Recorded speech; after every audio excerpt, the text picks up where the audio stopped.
I can't even imagine what the suicide and homicide and just the rates of depression, an accidental death due to overdose are going to look like in the future.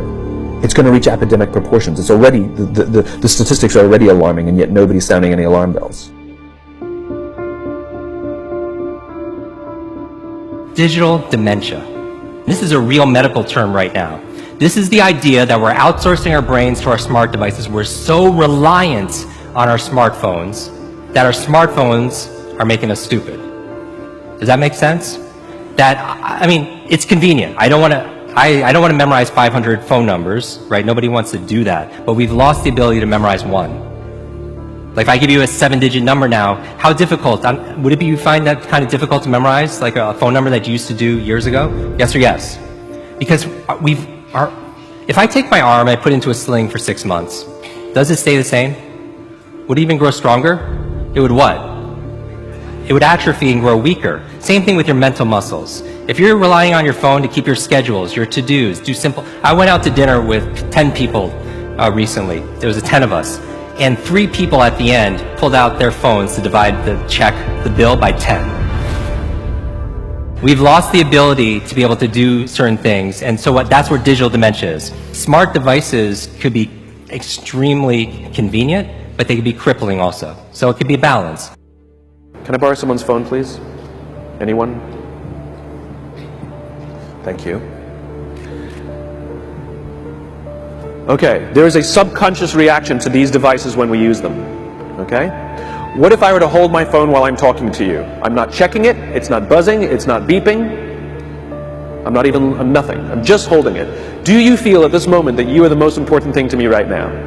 No, you do not. Because there is a subconscious reaction we have to the device. When it is out, it makes the people around us feel that they are less important. So when we're walking down the halls in our offices and somebody says, "Hey boss, can I ask you a question?" You go, "Sure, what's on your mind?" We've just told them they're not that important. Or we can go, "Sure, what's on your mind?" And if you don't have a pocket, find a shelf, put it on the shelf, come back and say, "Sure, what's on your mind?" When we show up to a meeting, or a lunch, or a dinner, with our colleagues, our clients, or our friends, or our families, and we put the phone on the table, we have announced to everyone in the room that they are not that important to us. And by the way, putting the phone upside down is not more polite. My favorite one is in the meeting or at a lunch with someone that the phone will ring and the caller ID will pop up and they will go, "I'm not going to get it." Oh, so magnanimous!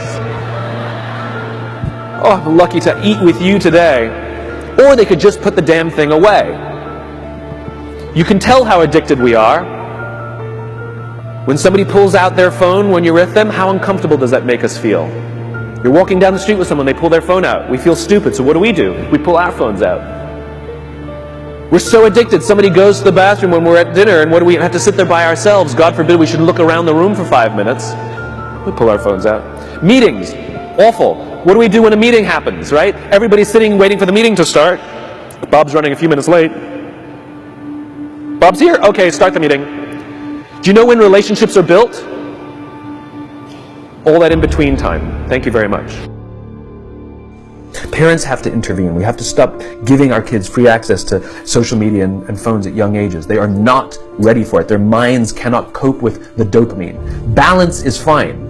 You can give a kid a phone, but they can't use it in their bedroom. They can't have it at the dinner table. They can't take it to school. They can only have it up to a certain hour, and you take it away. They're children. You can take the phone away. We've got to intervene as parents. But as companies, we now have to deal with the influx of kids that are coming into our companies with addiction. Watch, I see it all the time. Walk through any office.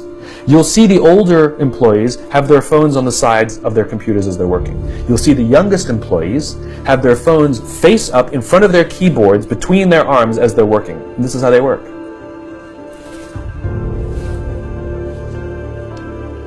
And the science is alarming. They did experiments on mice where they did the multitasking. They put flashing lights to mimic going from the computer to the cell phone, the computer to the cell phone to the TV. The mice that were exposed to the changing lights, it took them 3 times longer to solve a maze than the mice that weren't. And the damage, was permanent. It didn't improve when they stopped the lights.